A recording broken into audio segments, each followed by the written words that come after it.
السلام علیکم ورحمۃ اللہ وبرکاتہ۔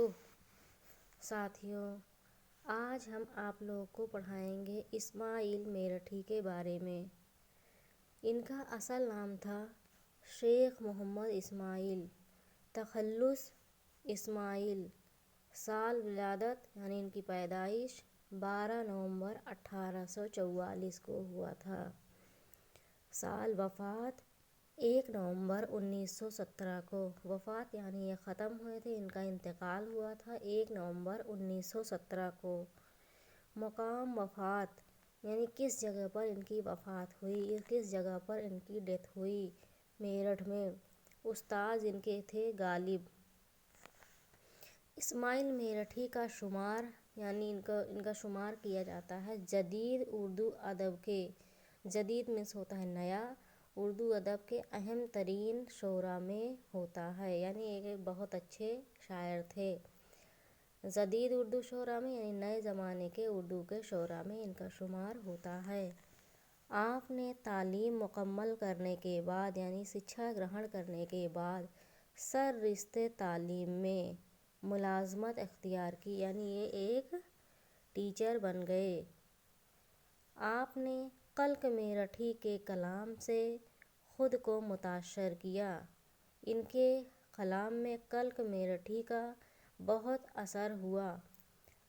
آپ نے غزل کے علاوہ انہوں نے کیا کیا لکھا؟ قصیدہ، مرثیہ، مثنوی، رباعی، نظمیں، سبھی کچھ انہوں نے لکھا جو ان کے کلیات میں شامل ہے۔ گلستاں، بوستاں اور شاہ نامہ وغیرہ فارسی کتابیں ہیں۔ درسیہ ختم کرنے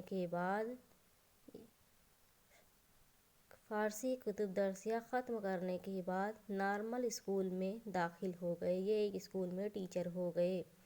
سہارنپور کے ضلع اسکول میں یعنی کہ ضلع کے اسکول میں سہارنپور کے مدرس فارسی رہے، یعنی فارسی پڑھانے لگے، اور کچھ دنوں کے بعد ترقی کر کے فارسی کے ہیڈ مولوی مقرر ہوئے، فارسی کے ہیڈ ماسٹر ہو گئے۔